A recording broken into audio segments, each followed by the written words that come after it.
Muito bem, amados irmãos, vamos então ao nosso estudo bíblico de hoje. Agora são 8 horas e 15 minutos e nós estamos trabalhando com o texto de Hebreus 10, 32 a 39. Esse é o texto que temos estudado. Nós já estudamos os versículos 32 e 33 na íntegra e estamos terminando o versículo 34.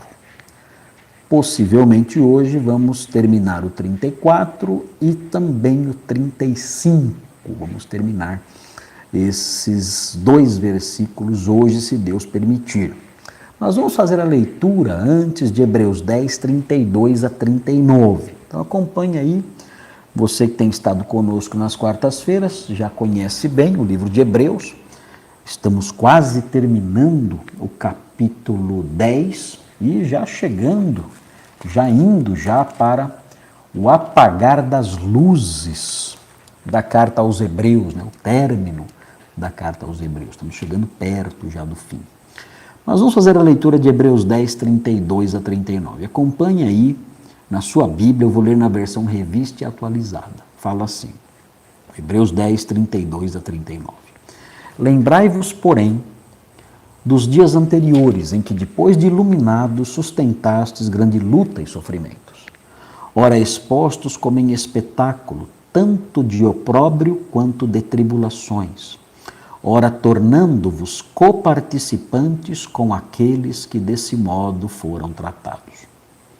Porque não somente vos compadecestes dos encarcerados, como também aceitastes com alegria o espólio dos vossos bens, tendo ciência de possuirdes vós mesmos patrimônio superior e durável. Não abandoneis, portanto, a vossa confiança, ela tem grande galardão. Com efeito, tendes necessidade de perseverança, para que, havendo feito a vontade de Deus, alcanceis a promessa. Porque ainda dentro de pouco tempo aquele que vem virá, e não tardará. Todavia, o meu justo viverá pela fé. Se retroceder, nele não se compraz a minha alma. Nós, porém, não somos dos que retrocedem para a perdição. Somos, entretanto, da fé, para a conservação da alma. Muito bem. Nós temos estudado esse trecho todo e os irmãos se lembram, os irmãos que têm ido nos cultos às quartas-feiras, e os irmãos que têm assistido os estudos que ficam gravados ali, que o pastor Nicolas grava e depois são publicados, os irmãos se lembram que Hebreus 10, 32 a 39 foi dividido por nós, para efeito de estudos, para efeitos de estudo, em 3 porções. E essas 3 porções falam de maneiras por meio das quais alguém, o crente, pode ser encorajado a perseverar na fé, a perseverar no cristianismo, a não abandonar o cristianismo, a não abandonar a confissão cristã. Então, nós temos repisado, temos dito várias vezes, que a carta aos Hebreus tem um pecado que ela quer combater. Quando ela usa a palavra pecado, o autor de Hebreus, ao escrever essa palavra em sua carta, a sua carta livro, a sua carta tese, quando ele escreve a palavra pecado, ele tem em mente um pecado em especial. E esse pecado em especial que ele tem em mente é a apostasia. É o abandono da confissão e o abandono da congregação cristã. Na congregação cristã no Brasil, por favor. Não é essa aí não. Essa aí é seita. Eu me refiro aqui, o autor de Hebreus fala sobre o abandono da confissão cristã e o abandono da congregação ali de cristãos. Então, quem abandona isso é um apóstata. É isso que nós temos aprendido na carta aos Hebreus. A carta aos Hebreus é muito enfática nesses aspectos todos. Ela realça muito, realça demais a necessidade dos irmãos estarem juntos. Esse texto, inclusive, aplaude o passado dos cristãos hebreus, mostrando que eles estavam extremamente unidos, inclusive nos momentos de perseguição e de dor. Eles não se abandonavam, nem quando um deles era preso. Eles não se abandonavam nem quando as autoridades se uniam ali e estabeleciam decretos e normas e tomavam medidas que redundavam no confisco dos seus bens. Eles permaneciam unidos sempre. Então, esse apego aos irmãos, essa aproximação ali dos componentes de uma congregação ali juntos, isso unido ao apego a uma confissão, que é a nossa confissão, a confissão cristã, isso tudo é o oposto da apostasia, que é o que o autor de Hebreus chama de pecado. Quando ele fala, se vivemos deliberadamente em pecado, quando ele fala disso, ele não está falando sobre adultério, sobre furto, ele não está falando sobre desobediência aos pais, nada disso. Claro que tudo isso é pecado, mas quando ele fala, se vivermos deliberadamente em pecado, já não resta sacrifício pelo pecado, quando ele fala isso, ele tem em mente um pecado específico, que é o abandono da confissão, o abandono da congregação, é a apostasia. Muito bem. Então, nós dissemos que esse trecho aqui, que corrobora todas essas teses que eu mencionei, esse texto pode ser dividido em 3 partes. São 3 partes que realçam aí o encorajamento à perseverança. Então, o que encoraja a perseverança? Em primeiro lugar, número 1, que é a primeira divisão do nosso texto, é a lembrança da fidelidade inicial. O autor de Hebreus, quando quer encorajar os seus leitores a perseverarem na comunhão e na confissão, ele faz com que eles se lembrem da fidelidade inicial. Então, o primeiro item nesse parágrafo que temos estudado é a lembrança da fidelidade inicial. E isso está nos versículos 32, 33 e 34. É muito simples descobrir por que eu coloquei aqui a lembrança da fidelidade inicial. É só olhar o 32. Lembrai-vos, porém, dos dias anteriores, ele diz. E aí ele prossegue nisso, e ele continua falando sobre essa lembrança até o fim do versículo 34. Então, a nossa primeira divisão da passagem abrange os versículos 32 a 34, sob o título A Lembrança da Fidelidade Inicial. Nós já estudamos o versículo 32, a saciedade. Já estudamos o versículo 33, também a saciedade. E quase terminamos o versículo 34.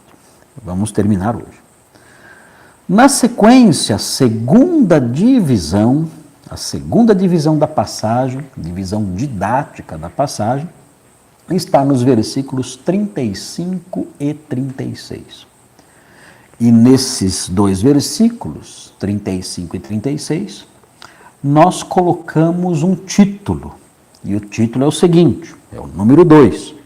A lembrança da gloriosa promessa. Então, quando o autor de Hebreus quer encorajar os seus leitores a não abandonar a confissão, a não abandonar a congregação, ele faz com que eles se lembrem da gloriosa promessa. A lembrança da gloriosa promessa está aí nos versículos 35 e 36. é a nossa segunda divisão da passagem, extremamente importante. Se você conhece alguém que está oscilando, então você pode fazer com que a pessoa se lembre da gloriosa promessa, a fim de que ela não abandone a confissão e não abandone a congregação. Em terceiro lugar, nós temos aí nos versículos 37, 38 e 39 a terceira divisão da passagem. E essa divisão recebe aí o título de A Lembrança de Quem São os Salvos Verdadeiros. Quem são os salvos verdadeiros? Ele vai trazer isso à lembrança dos seus leitores. Os salvos verdadeiros são aqueles que não retrocedem, mas aqueles que perseveram. São os da fé. Os salvos verdadeiros são os da fé, não dos que retrocedem, mas daqueles que perseveram, da fé que persevera, rumo à conservação da alma.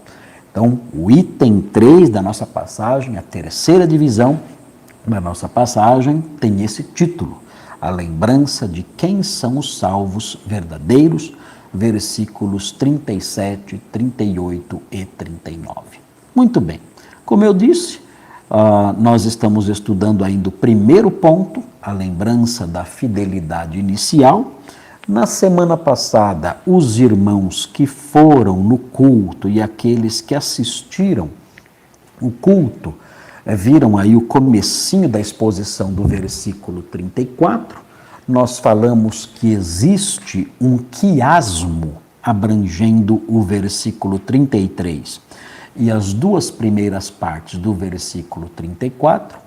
Quem assistiu à aula lembrou ou aprendeu pela primeira vez o que é um quiasmo, e nós apresentamos esse quiasmo e vimos como um recurso literário usado pelo escritor aqui, e vimos a importância desse quiasmo para entendermos cada uma das partes desses dois versículos.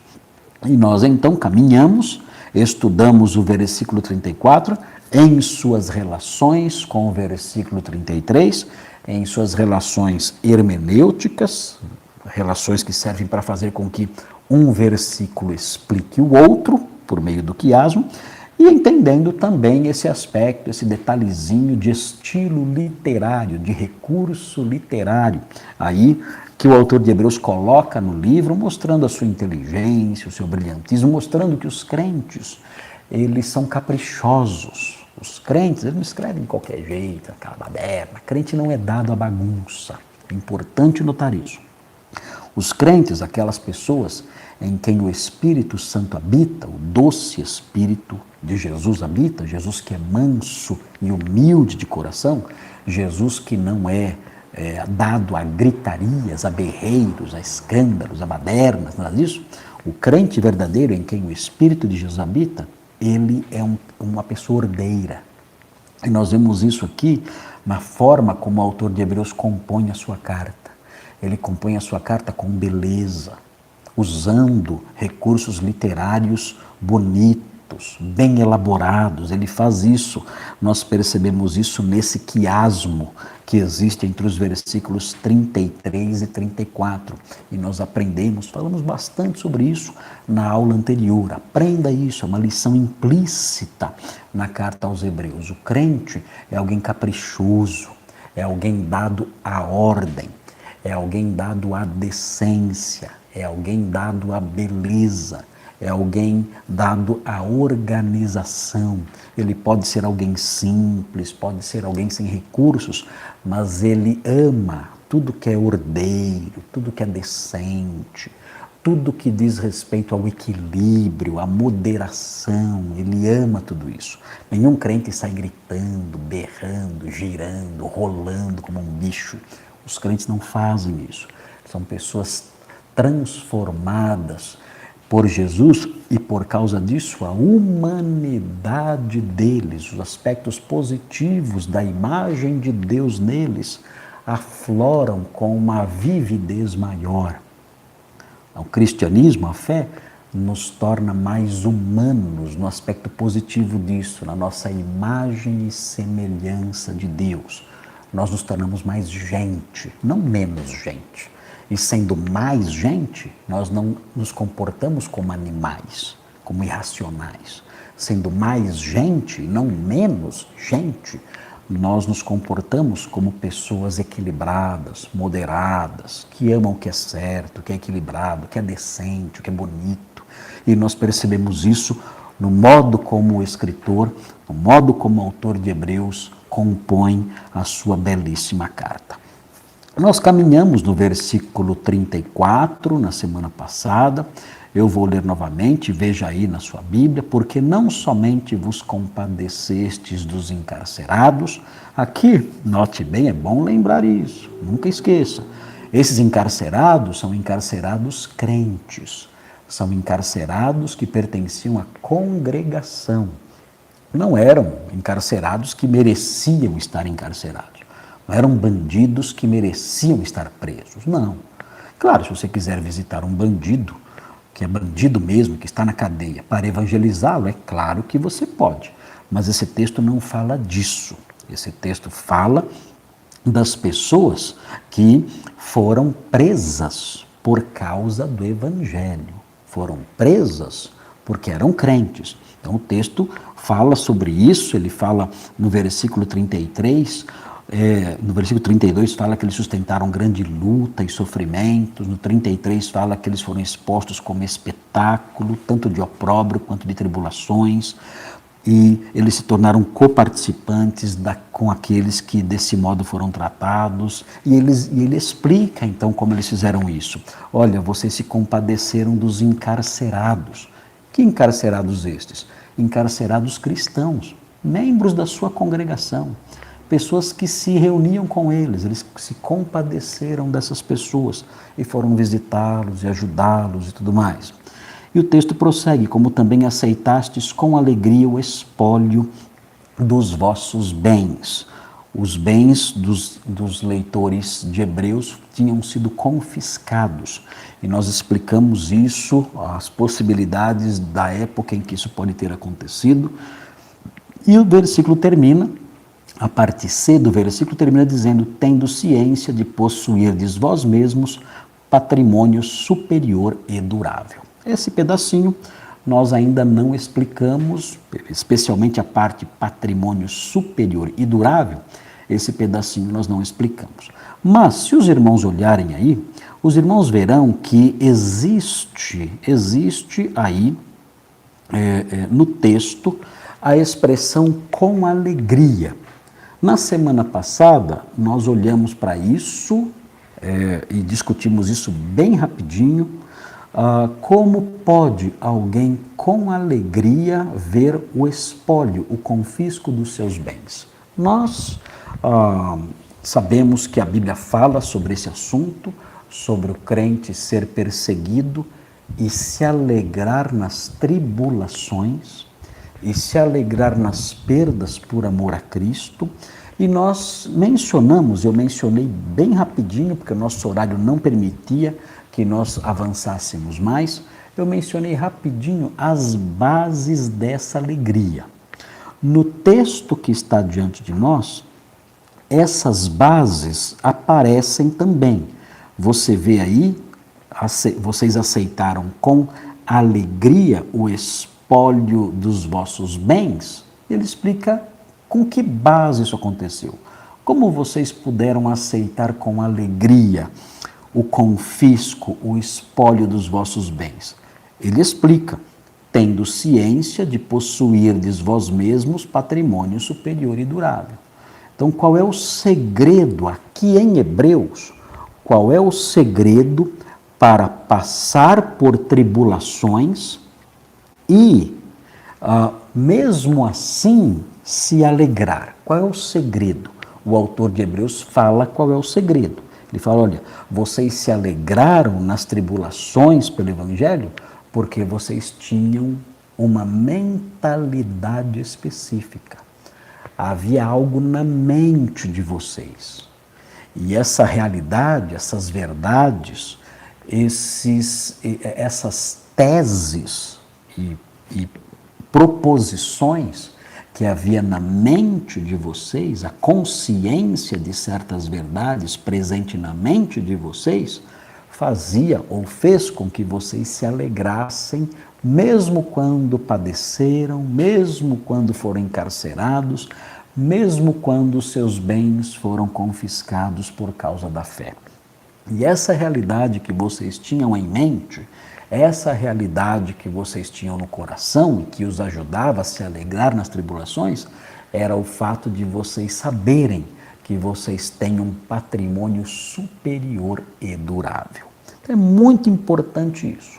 Por que é importante isso? É importante, nós dissemos na semana passada, porque o Senhor Jesus nos orienta a nos alegrarmos nas tribulações por causa do seu nome. Claro que tem as diversas tribulações da vida e tudo mais, mas aqui falando sobre as tribulações pelo nome dele.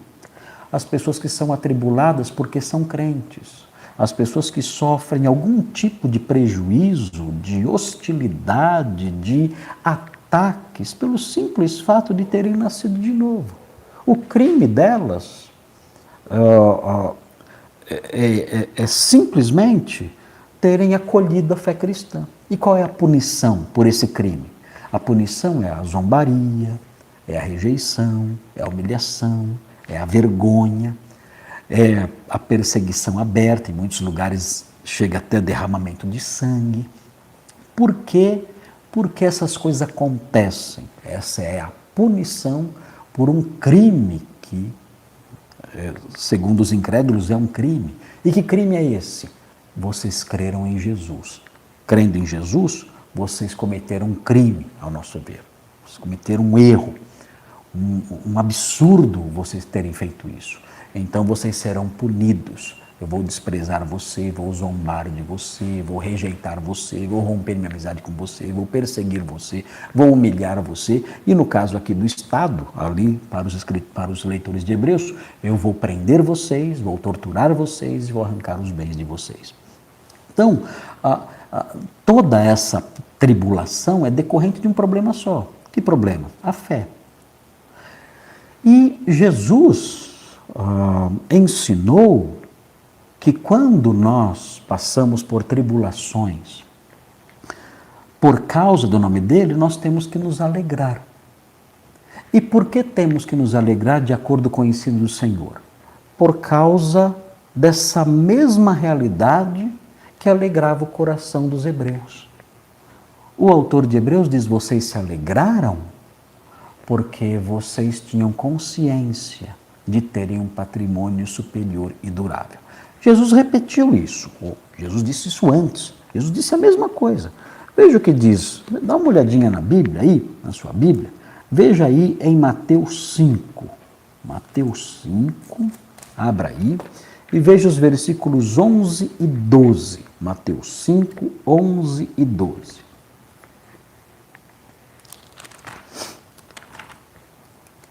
Mateus 5, 11 e 12. Veja aí o que diz. Bem-aventurados sois, quando por minha causa vos injuriarem e vos perseguirem, e mentindo disserem todo mal contra vós. Regozijai-vos e exultai. Olha que alegria. Os leitores de Hebreus tinham passado por tudo isso com alegria. Eles estavam obedecendo uma ordem de Jesus. E vejam a base da alegria. Ele continua aqui. Regozijai-vos e exultai, porque é grande o vosso galardão nos céus, pois assim perseguiram os profetas que viveram antes de vós. Veja, a base para a alegria durante a tribulação decorrente da fé é, aqui em Mateus 5 e em Hebreus capítulo 10, a consciência de que existe um galardão no céu para nós. Agora, quando nós olhamos para o Novo Testamento como um todo, nós descobrimos que essa não é a única base para a alegria. Claro que é uma grande base, uma base muito forte, muito sólida. Eu me alegro nas tribulações pelo Evangelho, porque o meu galardão nos céus é grande e eu vou me alegrar com isso. mas não é a única base. Eu mencionei na semana passada, rapidinho, outras bases, e agora nós vamos olhar as passagens bíblicas. A segunda base, o segundo fundamento, para que nós nos alegremos quando somos perseguidos pelo Evangelho, está em Atos 5,41. Abra sua Bíblia lá e veja isso. O autor de Hebreus cita uma base só, mas existem outras porções na Bíblia que apontam outras bases para a alegria que o cristão deve sentir no coração quando é perseguido por causa da fé, quando é atribulado por causa da fé. Olha o que diz Atos 5,41. Aqui são os apóstolos que apanharam das autoridades judaicas. Veja o versículo 40, Atos 5,40, diz assim: chamando os apóstolos, açoitaram-nos e ordenando-lhes que não falassem em o nome de Jesus, os soltaram. Por que eles foram açoitados? Porque eles eram crentes e estavam trabalhando, anunciando o evangelho. Veja a alegria deles no versículo 41. E eles se retiraram do sinédrio, regozijando-se. Por quê? Aqui não fala, porque eles lembraram do galardão celeste. Aqui não fala isso. Claro que eles lembraram. Mas aqui acrescenta mais um motivo para a alegria. Veja, eles se retiraram do sinédrio regozijando-se por terem sido considerados dignos de sofrer afrontas por esse nome. Por que eles se alegraram? Aqui tem outro motivo. Porque eles foram considerados por Deus dignos de sofrer afrontas pelo nome de Jesus. Então, se você é provocado, ridicularizado, perseguido porque você é crente, não por outros motivos, não estou falando de tribulações normais da vida, mas pelo fato de você ser crente, isso gera tribulações na sua vida, então você deve se alegrar por dois motivos até aqui. Primeiro, porque o seu galardão no céu é grande. Segundo, porque você está tendo a honra de ser considerado digno de sofrer afrontas pelo nome de Jesus. Isso é uma grande honra, isso é um grande privilégio, sofrer afrontas pelo nome de Jesus, sofrer afrontas porque você é fiel a Jesus. Isso é uma grande honra, um grande privilégio e você deve se alegrar quando isso acontece com você. Terceiro lugar, terceira base, por que é importante se alegrar em meio às tribulações por causa do Evangelho. Por que isso é importante? Bem, nós temos um outro motivo aí em Romanos capítulo 5. Veja aí Romanos capítulo 5. Veja por que nós podemos nos alegrar nas tribulações. Romanos capítulo 5. Veja aí no versículo 3. Veja o que fala. O texto fala assim em Romanos 5,3. E não somente isto, mas também nos gloriamos nas próprias tribulações. Por quê? Por que nos gloriamos nas próprias tribulações? O texto diz por quê? Sabendo que a tribulação produz perseverança. É muito importante isso. Eu devo me alegrar quando sou perseguido por causa de Cristo. Eu devo me alegrar porque essa perseguição, essa tribulação faz com que eu me torne mais perseverante. Eu atravesso esses reveses todos, atravesso essa fase de animosidade, de ataques, de perseguições, de hostilidades, de humilhações, e eu saio mais forte do outro lado. Eu saio com uma perseverança mais exercitada, mais robusta. O texto prossegue e fala, e a perseverança produz experiência, e a experiência, esperança. Ora, a esperança não confunde, porque o amor de Deus é derramado em nosso coração pelo Espírito Santo que nos foi outorgado. No fim, então, dessa corrente, o que acontece? Eu passo pela tribulação, mas essa tribulação, no final das contas, fortalece a minha esperança. Isso é muito lindo de perceber. E essa esperança, o apóstolo Paulo fala, ela não nos engana, ela não nos confunde, ela nos deixa perdidos. Essa esperança faz com que nós percebamos de modo mais nítido o amor de Deus por nós. A convicção do amor de Deus é derramada em nosso coração. Então a nossa esperança se fortalece mais, ela não nos confunde, nos deixa perdidos ou enganados. Não, isso não acontece. Então quando eu sou atribulado, perseguido pela fé em Jesus, a minha perseverança cresce. E essa minha perseverança fará com que a minha esperança seja robustecida.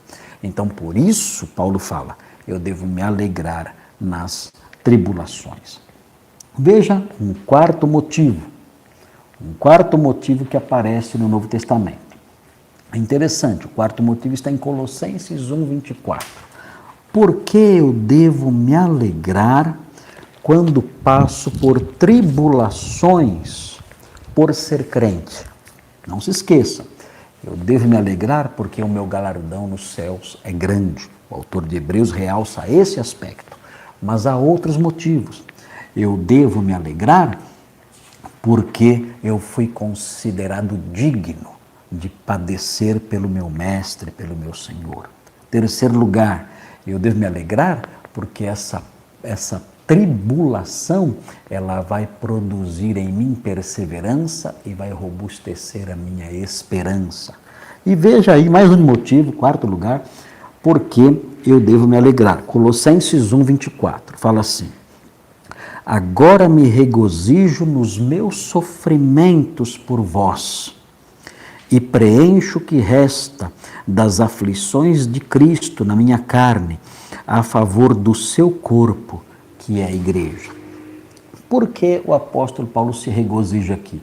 Porque ele percebe que os seus sofrimentos estão beneficiando a igreja. Ele fala, por que eu estou sofrendo? Porque eu sou um servo fiel e isso é algo que favorece a igreja.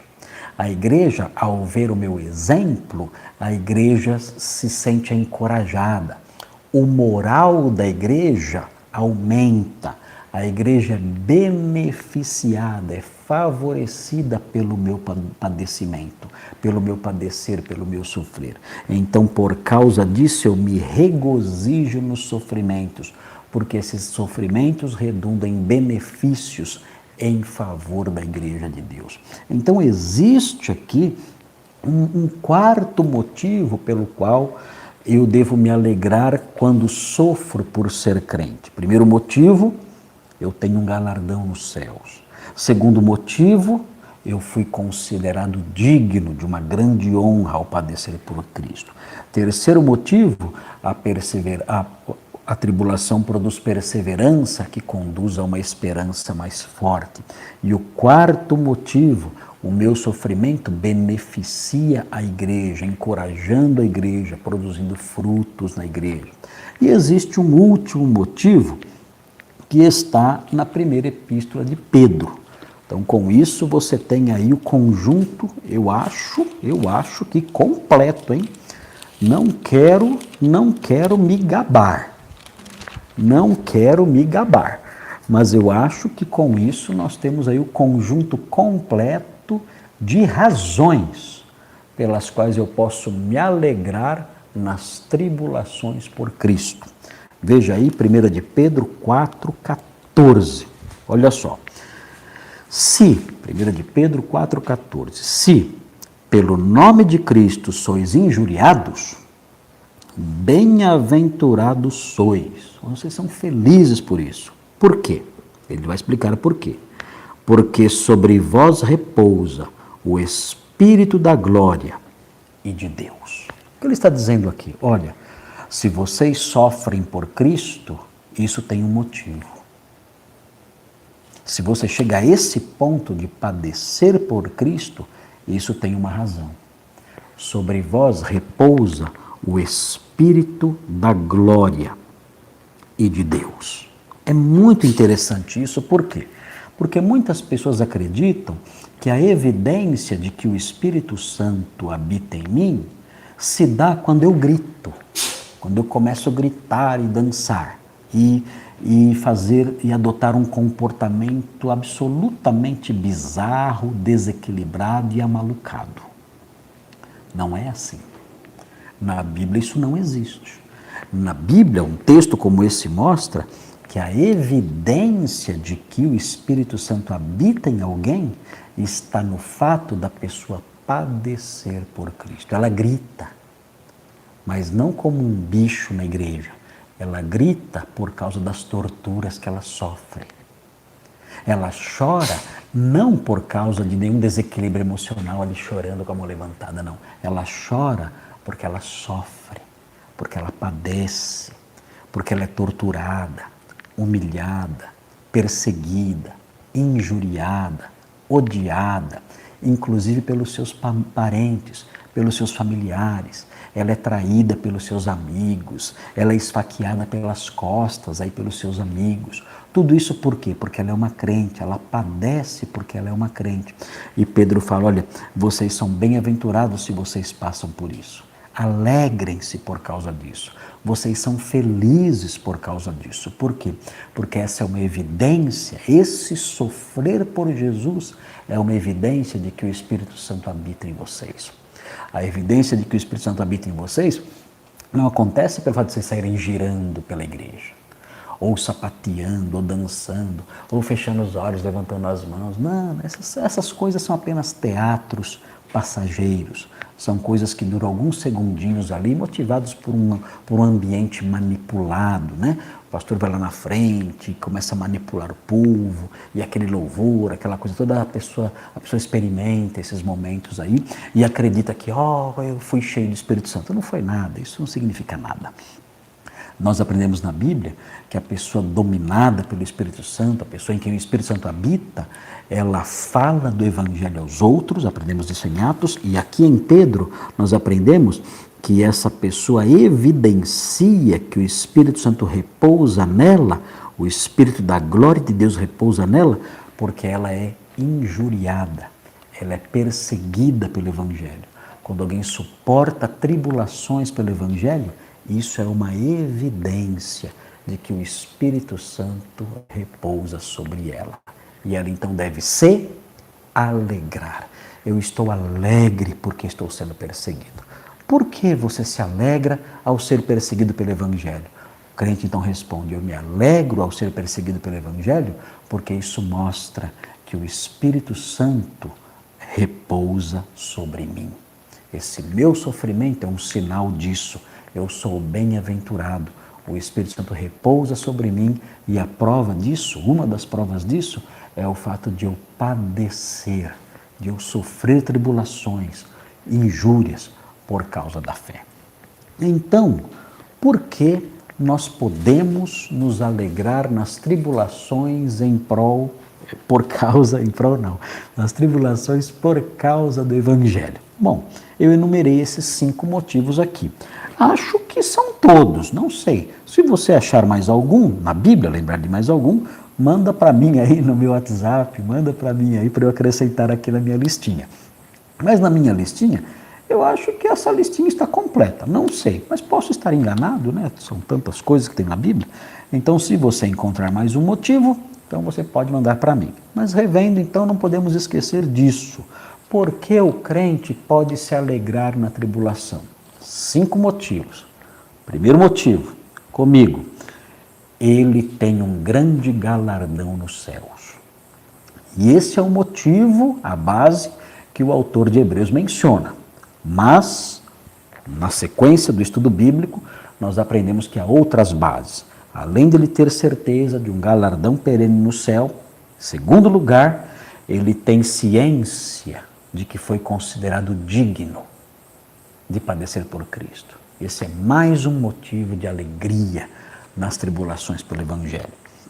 Terceiro motivo, onde está aqui, ele sabe que a tribulação produz perseverança, e essa perseverança robustece a sua esperança.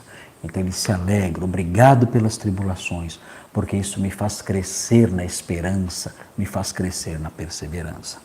Quarto lugar, ele sabe que o seu padecimento enriquece a igreja, beneficia a igreja, estimula a igreja, aumenta o moral da igreja, serve de exemplo para a igreja, produz fruto na igreja. Então ele se alegra, ele fala, estou padecendo, mas eu sei que isso faz com que os meus irmãos se sintam mais encorajados, isso faz com que o evangelho seja mais honrado pelos meus irmãos que estão vendo aqui o meu exemplo de padecimento.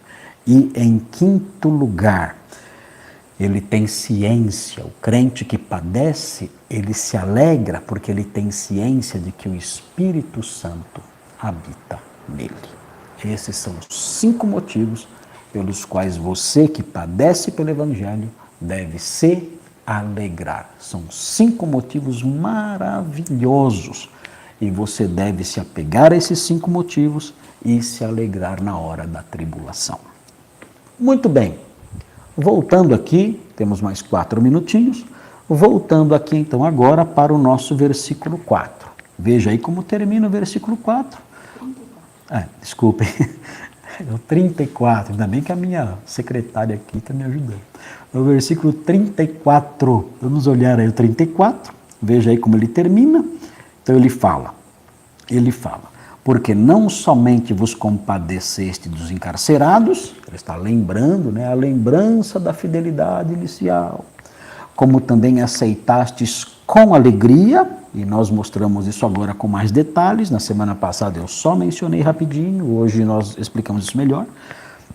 Aceitastes com alegria o espólio dos vossos bens, o confisco dos bens, e aí a parte final, tendo ciência de possuirdes vós mesmos patrimônio superior e durável. Foi a primeira base que eu mencionei aí para a alegria. As outras 4 vocês viram aí. Agora, essa partezinha final, preste atenção nisso aí. O que é o patrimônio superior e durável? Nós temos que saber o que é isso. O que é o patrimônio superior e durável?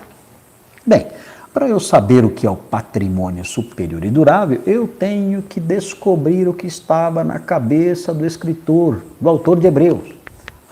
E isso nem sempre é muito fácil. O único jeito é olhar para outras partes da carta. E existem outros pedacinhos da carta que falam sobre algo superior e durável, que, ao que tudo indica, é o nosso patrimônio. É esse patrimônio superior e durável que ele não menciona aqui. Ele fala, vocês se alegraram porque vocês tinham ciência de ter um patrimônio superior e durável. Mas ele não especifica. Que patrimônio é esse? Quando eu era criança, as minhas professoras de escola dominical, EBF, essas coisas, elas falavam de coroas. Então, nós vamos receber as coroinhas, coroa da glória, coroa da justiça, coroa, aquele monte de coroa. Eu falei, nossa, onde é que eu vou botar tanta coroa? Vou ficar andando com um monte de coroa na cabeça, até chato. Eu tinha essas noções na minha cabeça, era criança, eu ficava pensando, nossa, mas que chato ficar andando com coroa, deve incomodar. Mas tinha essas noções aí.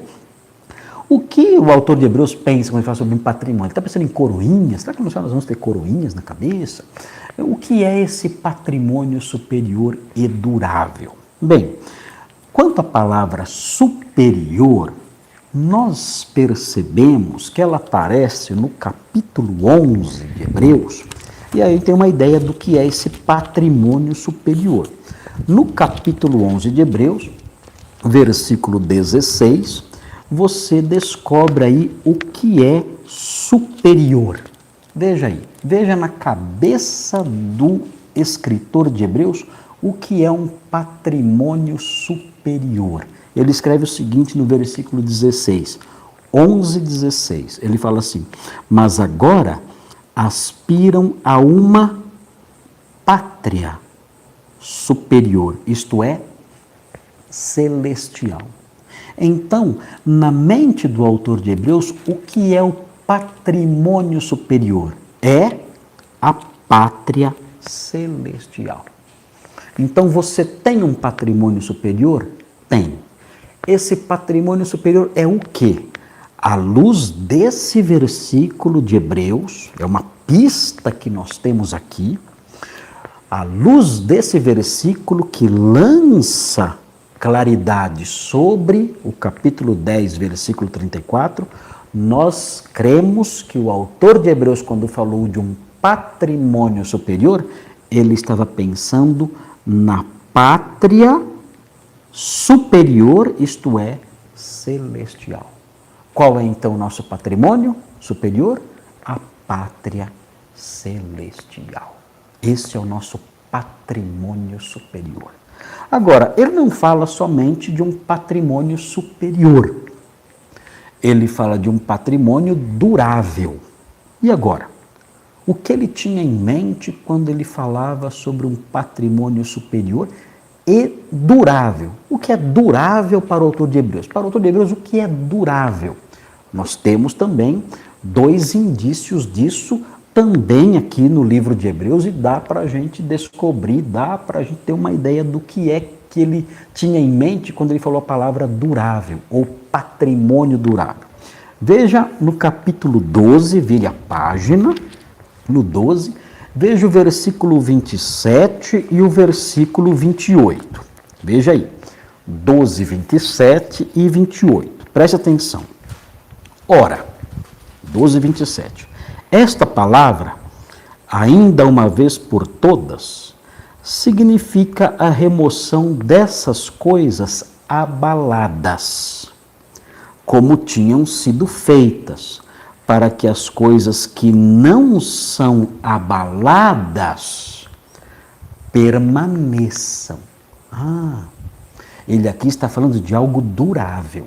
Ele está dizendo que vai chegar o dia em que essas coisas que são abaláveis, o mundo como nós o conhecemos, que é um mundo abalável, ele vai ser removido, esse mundo vai ser removido, são coisas abaladas e abaláveis, para que coisas que não são abaladas ou abaláveis permaneçam.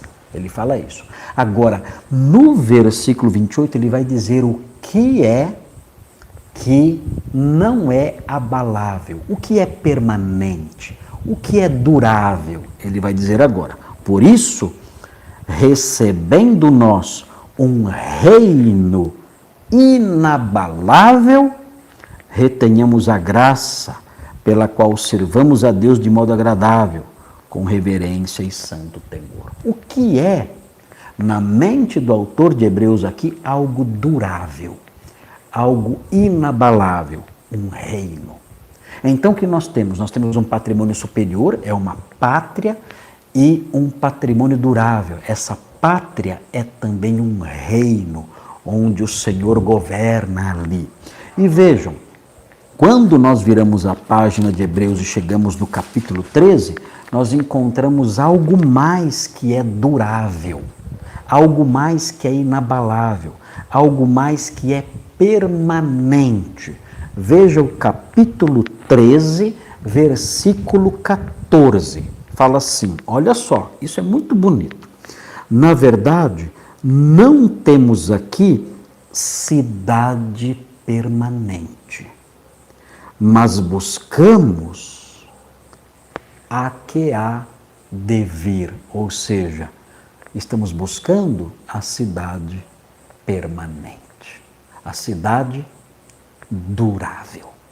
Então, quando o autor de Hebreus disse que nós temos um patrimônio superior e durável, ele estava pensando em 3 palavrinhas só.